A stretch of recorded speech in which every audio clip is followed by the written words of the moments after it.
Kube Kid, my designer toy. It's gonna take me places. Let me tell you a story.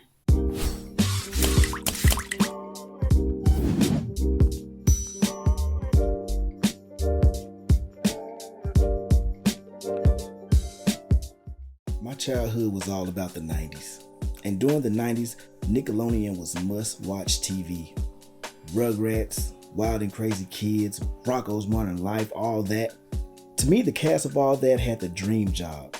Doing comedy sketches, making a mess with chocolate, and getting on adults' nerve by serving them good burgers that they sometimes never got to eat. Man. And speaking of good burger, I had an epiphany on March 16, 2023, that I was supposed to make a Good Burger Kube Kid figure and gift it to Ed himself, Kel Mitchell. Then on March 17th, the iconic duo Kenan and Kel announced that they were dropping a Good Burger 2 later this year. That confirmed it. My epiphany was sent to me for a reason. Weeks prior to this revelation, I began printing my Biggest Kube Kid Yet. My goal was 3 feet in height. My current biggest was only 15 inches, so I really went for it. I saw my designer statue not only in everyone's homes, but in museums and in the foyers of mansions. So I wanted to go bigger.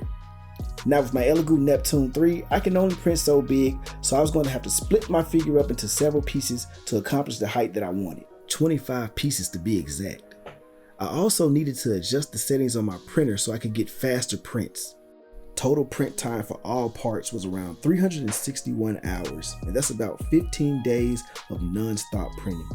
I used about 8 spools of 1K PLA from Elegoo, and I had quite a few failures, but only 2 failures where hours were completely wasted. All right, cell phone update. This is probably like a month from when I initially printed out all my pieces on this printer right here, the Neptune 3. And this is the 3 Max right here, Neptune 3 Max. And before I had to split this head in half so I could print it, but on here I could print it all in one giant solid piece. Still gonna have to print out the hoodie in section because I don't think the hoodie will fit on here. Once I get the hoodie together, I'll sit it on the print bed and see how big it is. This printer was only $400, which is extremely cheap for a 3D printer of this size. And yeah, if y'all not getting into it, man, get into that Elegoo, man. They got some great products. Not sponsored, but it could be. Holla at your boy. And let's get back to the video.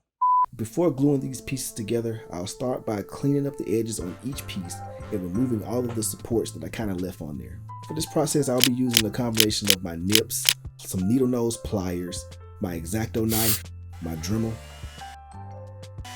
and some sandpaper. But then I'm going to use epoxy scope, some Bondo, all of that just to kind of fill in some of the pieces that have bigger holes in it.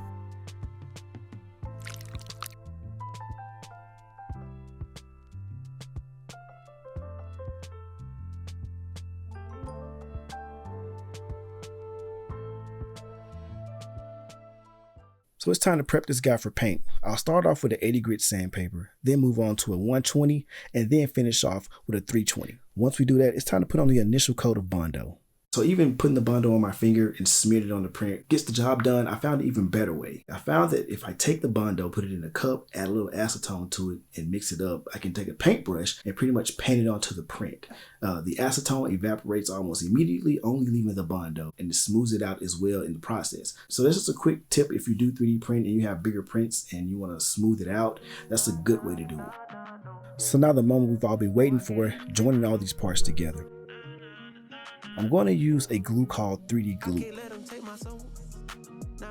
Now, initially, I did not sand the edges good enough so these pieces will lay flat together. So once I did that and used another coat of 3D glue, I was able to get the parts to stick. See, we was cool right before it hit your fist. Now, for extra support, I used a plastic welder and some staples. I took a break, I had to leave and go get cleansed. God forgive me for all my sins. I used this process all throughout the inside of the piece and some on the outside as well. So once I clip off the staples that are hanging out, I'll file it down with my Dremel. So then I use my wood burner to melt the pieces together as well as smooth out some of the high edges. And then I put a little coat of Bondo over the staple areas and it'll fill in those gaps. I use epoxy scope to even out the areas and fill in the bigger gaps, smooth everything out, and then we're ready for paint. Hello my good people. So right now we got a pivot. So while I was putting this together, I realized that this is going to take an extreme amount of work to get this thing smoothed out to look like that it was not in multiple pieces. And while I have faith that I can do that, this project is going to go off and do big things. So I want to make sure that it is absolutely flawless. So since I've gotten the Elegoo Neptune 3 Max, I'm able to print a lot of these pieces out in bigger chunks, I would say. I could print the shoes out in one piece. I could print the pants out in one piece. The face, as you already saw, I can print out in one piece. And the hoodie itself, now I can just chop it in half, and it will only take 2 pieces to print out, which will leave me a lot less work to hide seams. So that's what I'm going to do. So in the next video, of course, you guys will see that new printed out Kube Kid, and we'll go from there. And later on down the road, we'll just turn this Kube Kid right here into, a masterpiece. But first, let me take you back to March 17th of this year when I was in Costa Rica on vacation doing this design. For the Kube Kid himself, I just wanted to go with the classic Good Burger design, the blue and white shirt, the white pants, and that was pretty much it. But I dug deep and found more inspiration in Ed's secret sauce. And that's the color that I decided to make the hoodie. And then I stamped that with the Good Burger logo. And for the shoes, I want them to be a little more wild and crazy, so I pulled inspiration from the Good Burger mobile. And lastly, for the face, I chose 3 designs. One would be Ed, another would be Dexter, and for the third face, I decided to go with a hollowed out version, just so I can add more of an artistic and creative design element inside. Now what the third design will be, you'll just have to stay tuned for that, because this video, of course, is going to come in sections because this is going to take so much work to do.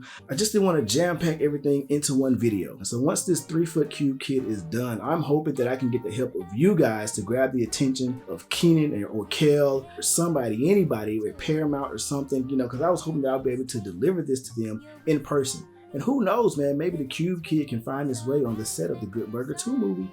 You never know. Crazy things have happened. So make sure you guys stay tuned, man. Shout out to all my patrons. I appreciate you guys for still hanging in with your boy.